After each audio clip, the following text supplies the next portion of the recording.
What's up guys, my name is Jedith. Today, I have some news that I think a lot of you are going to be extremely excited to hear. Fel-Scarred was fixed. Well, to be clear, Fel-Scarred in-game has been fine. It's the Sims that were fixed, and I have a lot to say about it. But if you were dreading having to play Aldrachi Reaver in Raid, and were worried that this season was going to feel miserable for you, this is great news for you. Now, I can sit here and rant about all the nerdy details about what was happening, but I'll spare you. Not because you won't understand it.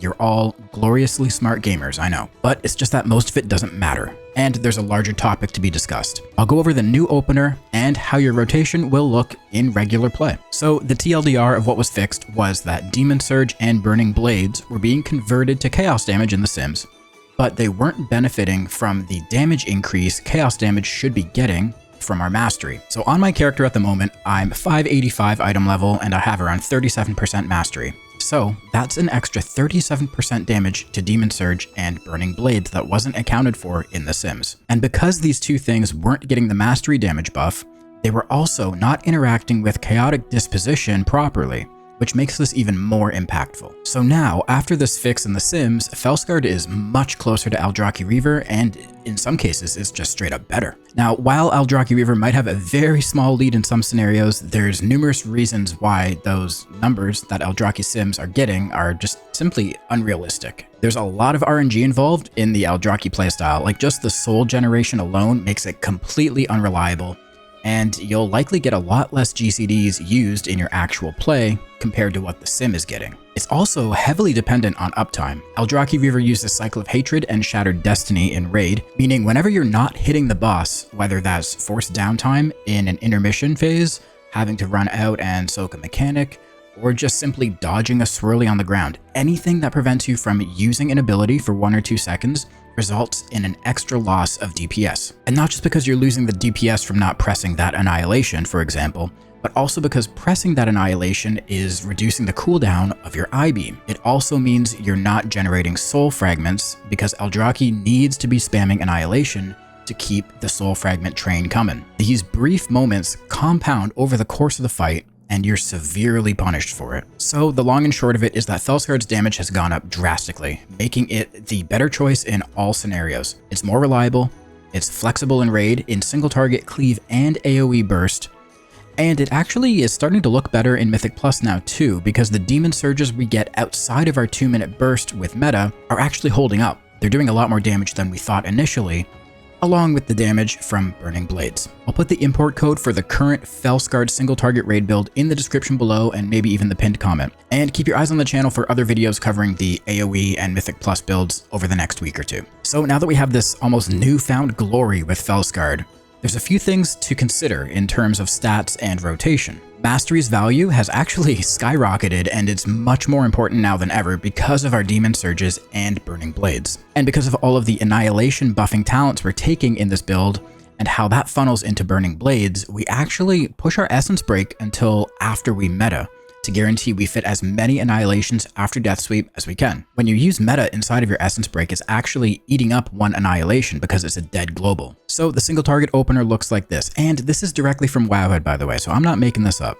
Remember, this is only single target. And don't worry, this is very similar to our opener from Dragonflight, but I'll talk you through each step. So we're going to use Immolation Aura to get Unbound Chaos, and Sigil of Flame pre-pull to generate Fury and to get the Student of Suffering buff.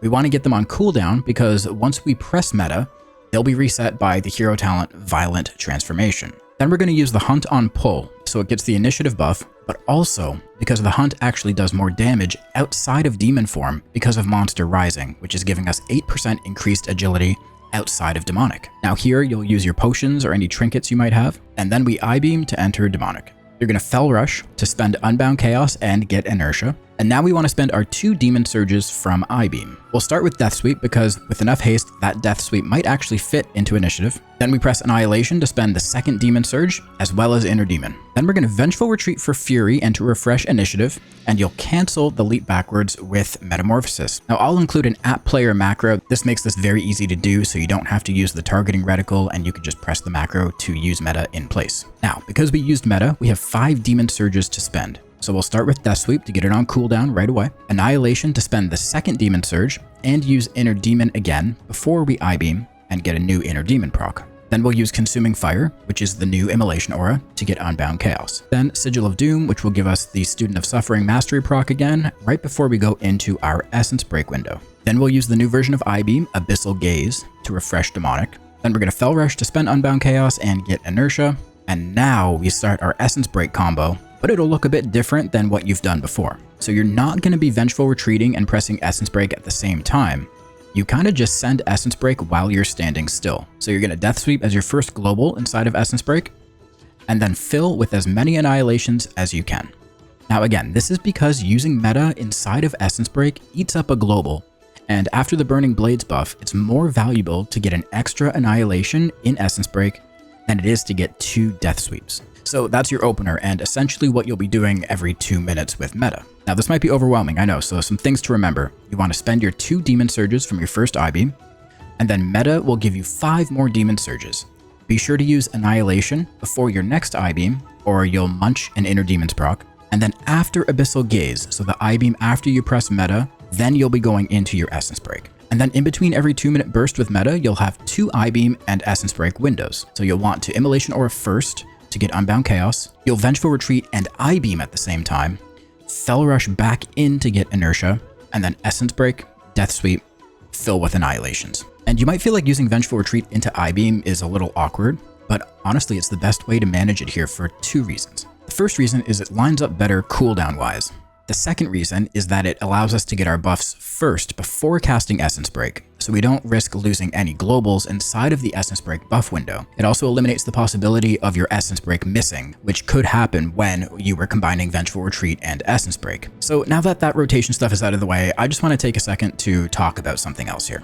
I feel like I need to point out that all of these new discoveries we're stumbling upon with Fel-Scarred are exactly how it's been functioning since beta. This is how it's been. Nothing has changed in-game. And while we should place a lot of faith and trust in Sims because it's able to calculate things that a normal human can't, we do have to remember that behind every robot is a human who programs it. And humans are prone to error.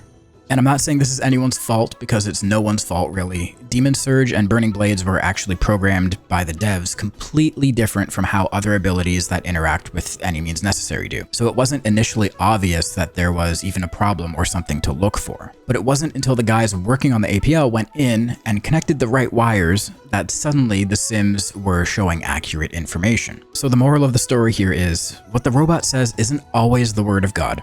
Take it with a grain of salt, and remember, behind every computer is a human who programmed it. While using Sims is an incredible tool to help get a point of reference for things like gear comparison, just remember that the buck doesn't stop there. There's still so many more variables to consider past the Sims, and it's very dependent upon the human input, which is successfully or unsuccessfully making your character press the right buttons at the right time. That's you. Thanks for watching, guys. Remember to like this video and subscribe if you haven't already. Catch you in the next one. Peace.